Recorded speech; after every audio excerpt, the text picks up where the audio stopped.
E hoje o nosso convidado é o primeiro secretário da Associação Comercial e Industrial de Campo Grande, o Roberto Oshiro Júnior, a quem já agradeço a presença. Ontem nós falamos aqui no programa Tribuna Livre com o presidente da Câmara Municipal de Campo Grande, o vereador João Rocha, sobre a discussão aí do plano diretor. A opinião da Associação Comercial, Oshiro, com relação ao plano diretor que está aí sendo discutido. Essas mudanças no plano diretor da capital que aguarda a aprovação da Câmara Municipal, de alguma maneira vão prejudicar a economia e a população na análise da Associação Comercial? Bom dia. Bom dia, Marcos, Carmen, Bom Sérgio. dia. De fato, as alterações propostas pelo Ministério Público são extremamente prejudiciais ao desenvolvimento econômico da nossa cidade, né? E acaba com que isso repercuta, e quem vai pagar a conta, como sempre, é a população. Quando a gente fala que vai ter problema na questão do desenvolvimento econômico, é porque a gente vai ter menos geração de emprego, menos renda para a população, e o comércio sofre com isso, né? Então, assim, tem algumas alterações que foram propostas que alteram significativamente o plano. É como se você pegasse aquele projeto que foi elaborado durante anos pela própria sociedade, por várias entidades, a várias mãos, inclusive os conselhos de bairro, dentro do CMDU, que é o Conselho Municipal de Desenvolvimento Urbano da Planurb. É como se você rasgasse tudo aquilo e passasse por cima, sabe? Então, para que fazer a discussão? Começa do zero, só que sem a discussão com mudanças que, ao ver, né, prejudiciais. O plano diretor é uma coisa muito séria.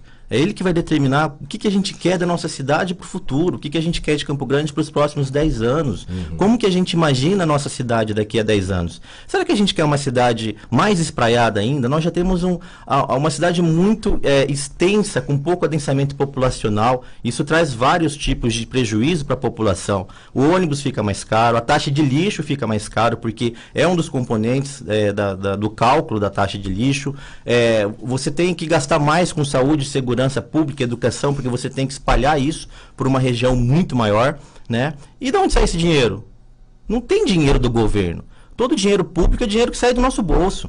Então não tem mágica, né? Então a forma como está sendo proposta, talvez até de uma maneira muito impositiva, fere, no nosso conceito, a questão da democracia elaborada através dos conselhos e também a vontade popular.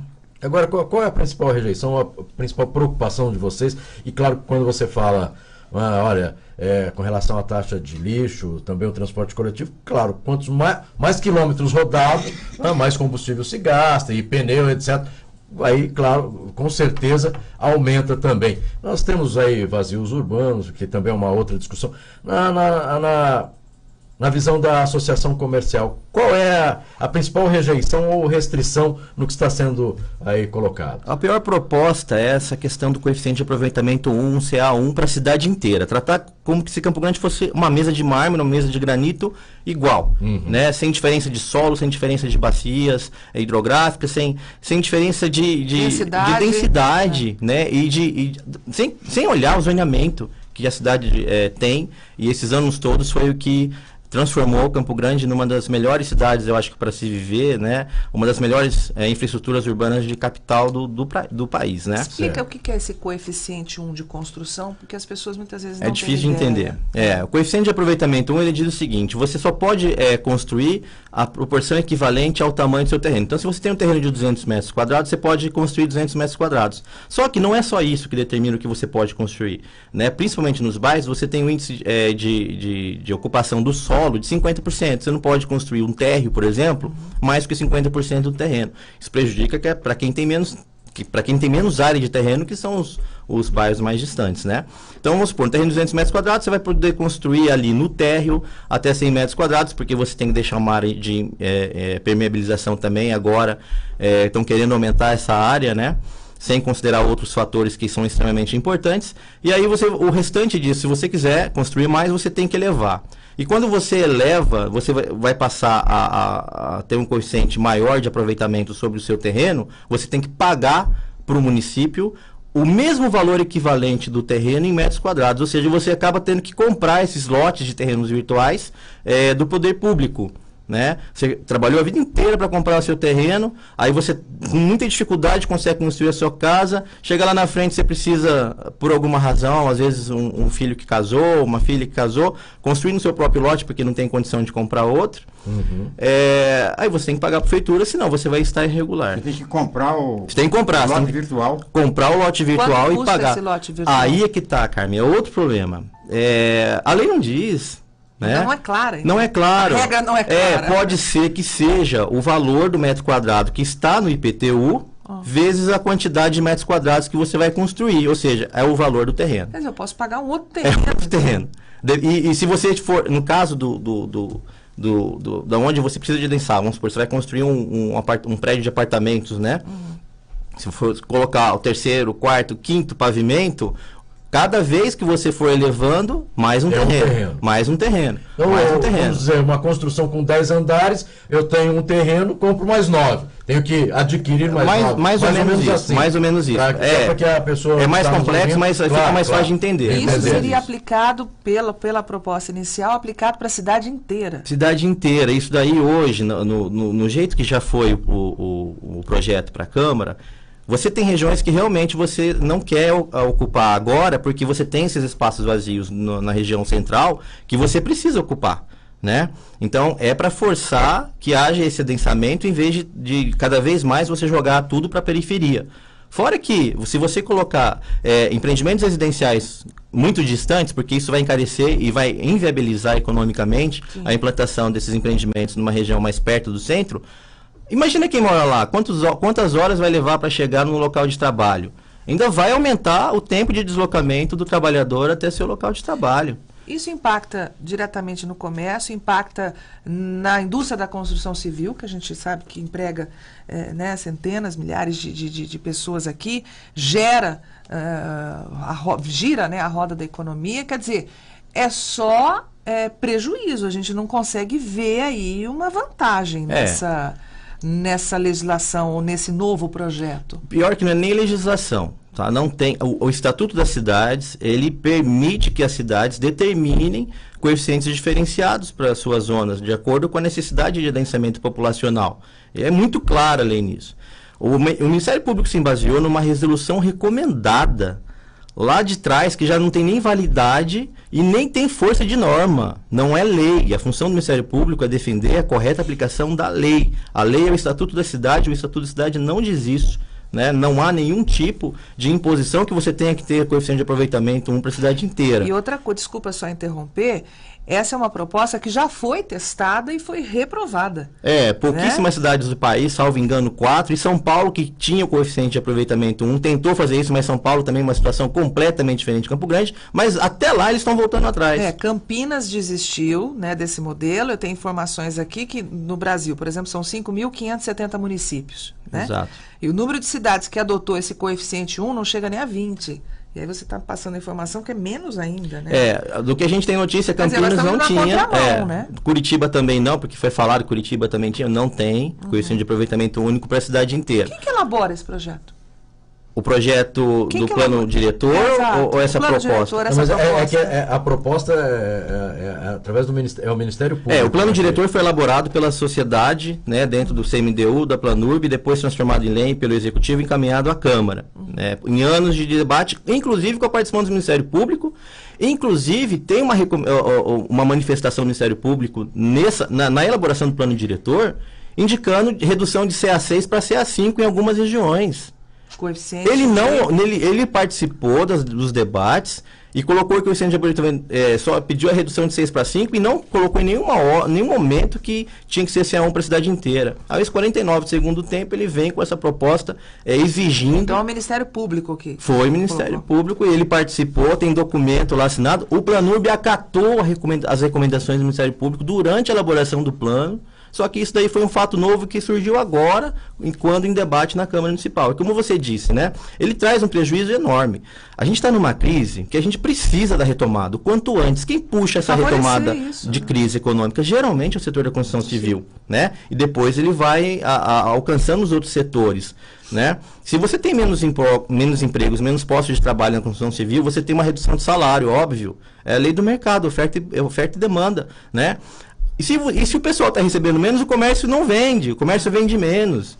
E isso ninguém quer, esse retrocesso nesse passado ninguém quer. Né? Acho que os trabalhadores de construção civil, nesses anos de grande desenvolvimento que nós passamos, eles tiveram uma melhoria salarial significativa. Né? Eu fui também do setor, a gente via na obra antes, o pessoal, todo mundo tinha que ir de bicicleta, ninguém tinha condição de comprar nem sequer uma moto. Hoje em dia todo mundo tem carro no canteiro de obras, graças a Deus, isso é um avanço. A gente não pode permitir que Campo Grande seja a única capital do país que vai ter esse retrocesso. Porque assim, o empreendedor ele vai verificar se é mais viável economicamente investir em Campo Grande ou se é em Cuiabá, em outro centro. E ele vai para onde tiver mais viabilidade. Claro.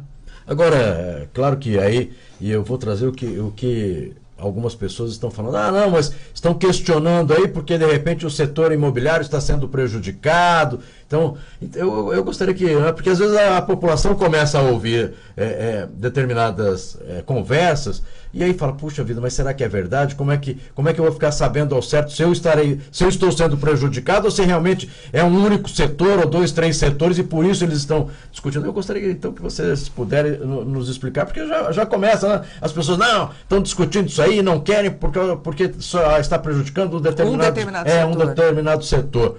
E aí eu não tenho nada com isso, não quero discutir, nem estou preocupado com isso. Mas é importante que a população realmente conheça e saiba que pode ser prejudicado com essa aprovação. Né? O que a gente precisa entender, acho que a população precisa acordar, que às vezes algumas medidas do poder público, dos políticos, né, vêm com essa pecha de fazer justiça social. Não é através de uma coisa que não é uma varinha de condão que você vai conseguir fazer justiça social. E aí fica parecendo que jogando um contra o outro. Ora, a gente precisa acordar para essa situação. Se ficar mais caro para o empreendedor, para o empresário construir, quem que vai pagar a conta? Ele só vai repassar o custo no preço dos produtos e serviços. Quem vai pagar a conta é sempre a gente, é sempre o povo, é sempre a população. Então não adianta a gente cair nesse engodo, sabe? Tá beneficiando só um determinado setor, né? A gente vai melhorar para a população em geral. Mentira! Quem paga a conta sempre é o consumidor, quem paga a conta sempre é o povo, é o contribuinte. E quem contribui não são os empresários. Fala assim, eu não pago ICMS. Toda vez que você compra algum produto, você está pagando. Então, assim, qualquer aumento de carga tributária, qualquer aumento de custo para empreender, para iniciativa privada elaborar e fazer alguma coisa, quem vai pagar a conta é o povo na ponta. O empresário só vai repassar esse custo. E se o povo não tiver dinheiro para pagar, ele não vai fazer. Ele vai para outro local, porque não tem demanda, não tem capacidade de vender. Se ficar muito caro os apartamentos, é lógico que ele vai construir outro lugar. Agora, se ficar um preço que a população possa pagar, quem vai pagar a conta é a população. Não tem mágica. Ele tem que repassar esse custo no preço do produto final. E a partir do momento que esse... Perdão, Sérgio. A partir do momento que esse plano diretor for aprovado, ele não pode ser modificado. Porque você tem essa situação que já passou. Veja, a gente ficou mais de 5 anos debatendo, discutindo a exaustão. Né? Quando a formação desse plano, não ficou 100% favorável aos empresários, não ficou 100% favorável ao setor imobiliário, nem tampouco ficou 100% favorável aos ambientalistas. Foi um debate, foi construído a várias mãos e houve sessão de parte a parte para aquilo que era melhor para todos e não para determinadas pessoas. Né? Demora. Aí passou, chega na Câmara. Se a gente aprova isso, tem até uma implicação muito, muito próxima que a gente pode exemplificar. Se a região do centro tivesse a questão do CA1, a gente corre o risco de não ter dinheiro para pagar o BID no projeto de revitalização do centro.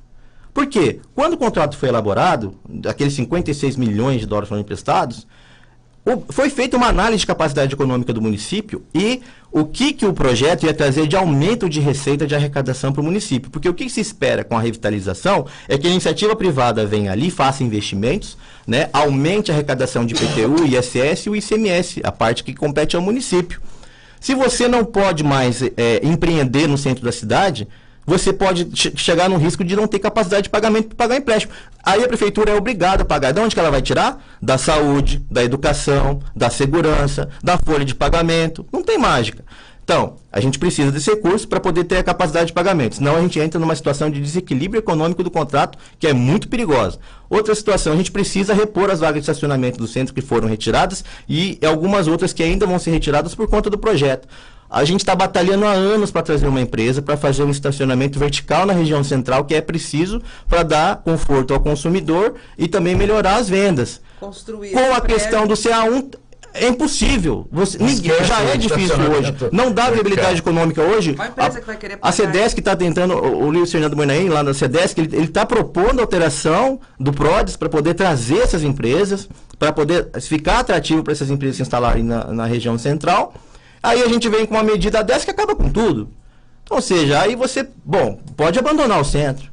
Deixa fechar o resto das lojas, porque ali não vai ter mais solução. Será que é isso que nós queremos para Campo Grande? Chico, nós questionamos ontem aqui o presidente da Câmara Municipal sobre um anteprojeto consensual, né? Quer dizer, toda a sociedade se reúne, define por um anteprojeto, vai para a Câmara apenas referenda, né? Porque o que me parece que terminou perturbando, polemizando o projeto em si, foi abrir para a Câmara Municipal. Depois tem um projeto já pronto, consensuado, abriu para a Câmara Municipal, aí terminou reabrindo toda a discussão que houve e tal. O que você atribui toda essa polêmica? Porque sugestão todo mundo dá, né? Eu dou sugestão, toda a sociedade tem dado. Ontem eu vi um manifesto aqui da própria associação e das federações. E a Câmara aceita ou não aceita? Por que toda essa polêmica em cima dessa sugestões do Ministério Público? Não são sugestões comuns que podem ser aceitas ou não? Se fossem, o Ministério Público participou dos debates nas reuniões do Conselho Municipal de Desenvolvimento Urbano antes do projeto chegar na Câmara, né? Se fossem situações pontuais, né, tudo bem, sabe? A gente poderia abrir o debate. Mas você transformar essa situação que acaba com todo o projeto, né? Você acaba com o debate, você não tem conversa. Você transforma tudo em CA1 e pronto, volta na estaca zero, né? Os técnicos elaboraram. Eu acho que o projeto, apesar de ter sido discutido por toda a sociedade, ele tem que ir para a Câmara, né? O Executivo faz o projeto de lei e é a Câmara que vai aprovar a lei, né? Cabe aos vereadores analisarem o projeto que foi elaborado pela sociedade, pela comunidade. E não teve a participação da Câmara na elaboração desse projeto? Desses vereadores, não, né? Porque foi feito anos atrás, né? Então a gente tem um outro parlamento, né? Talvez um ou outro possa ter participado, mas acredito que a maioria não. Cabe aos vereadores conhecer o projeto e analisar de forma técnica. Nenhum vereador é obrigado a saber de tudo, mas que ele possa ter um conhecimento técnico para não causar um prejuízo à população, mesmo achando que está fazendo um bem. Foi como a questão da taxa do lixo. Uhum. Todo mundo votou naquela situação falando, vai fazer justiça social, mas ninguém viu como que fazia o cálculo. É a mesma coisa agora. Né? Se não tomar esse cuidado, pode acontecer a mesma situação. Ninguém sabe, por exemplo, quanto que vai custar isso para a cidade, essa alteração, porque nem cálculos ainda conseguiram fazer para determinar o prejuízo que passa de bilhões, né, milhões de reais aí. O parlamento é o local adequado para fazer o debate e a construção das leis. Ele tem que ter autonomia e isenção, mas ele precisa também ser sensível às necessidades da sociedade, né? E votar e aprovar as leis com muita responsabilidade, né? Para que não haja esse prejuízo. O projeto já foi extremamente debatido, já foi discutido tanto na Câmara também, em várias audiências públicas. A gente acha que ele está muito maduro na questão democrática para ser votado, né? E se houvessem algumas situações de emendas, que fossem emendas pontuais, mas não emendas que acabam por derrubar por terra tudo aquilo que foi elaborado. E agora, qual a posição da Associação Comercial? De que maneira vai trabalhar para que consiga fazer com que o plano diretor da nossa capital seja interessante e bom para todos, principalmente para a população? A Associação Comercial, junto com o Secov e várias outras entidades, tem trabalhado na conscientização, né? Para que realmente os vereadores possam conhecer o plano que foi desenvolvido, os motivos pelos quais se chegou a tudo que está ali, né? E o que a gente espera, o que pode causar caso a orientação, a determinação do Ministério Público não seja acatada, né? Então, a nossa preocupação é sensibilizar o parlamento, né, o Poder Executivo também, até o próprio Ministério Público. A gente tem conversado para poder abrir um canal de diálogo, né, para explicar essa situação, nessa única reivindicação que é a mais prejudicial de todas da que ele fez agora, no final da aprovação do projeto. Sensibilizar a todos para que possam votar conforme aquilo que a população desejou e planejou durante esses anos todos para Campo Grande nos próximos 10 anos. Eu quero agradecer aqui a presença do primeiro secretário da Associação Comercial e Industrial de Campo Grande, ele também é advogado tributarista, o Roberto Oshiro. Mais uma vez, nosso muito obrigado aí, e esperamos realmente que quem vença o bom senso. Quem ganha com isso é realmente a população, que acho que não pode ser prejudicada nesse momento, né? É aquilo que ontem que nós falamos. Poxa, você compra aí um terreno em 60, 120 meses, pagando, era que você... Bom, agora vou construir, e de repente, quando começa a construção, você fala, puxa, como é que eu vou fazer agora? Vou ter que comprar, já paguei em 60, 120 meses, ainda vou ter que comprar um terreno virtual? Não vou ter condição. E aí, claro, fica totalmente prejudicado, a prefeitura vai continuar recebendo sobre o imposto predial, né, o IPTU, mas sem construção não tem jeito. E aí você também precisa lembrar o seguinte, esses vazios urbanos, nós precisamos realmente, e foi o que o Oshiro falou, e ontem o presidente da Câmara também, 5, 6 anos, né, se discutindo, essa discussão era para começar em 2016, ou seja, o projeto apresentado em 2016 foi apresentado agora, e nós precisamos realmente que a população, com esse projeto do plano diretor, que a população realmente ganhe e não fique aí no prejuízo. Mais uma vez, muito obrigado pela sua participação aqui no programa Tribuna Livre. Nós que agradecemos o convite.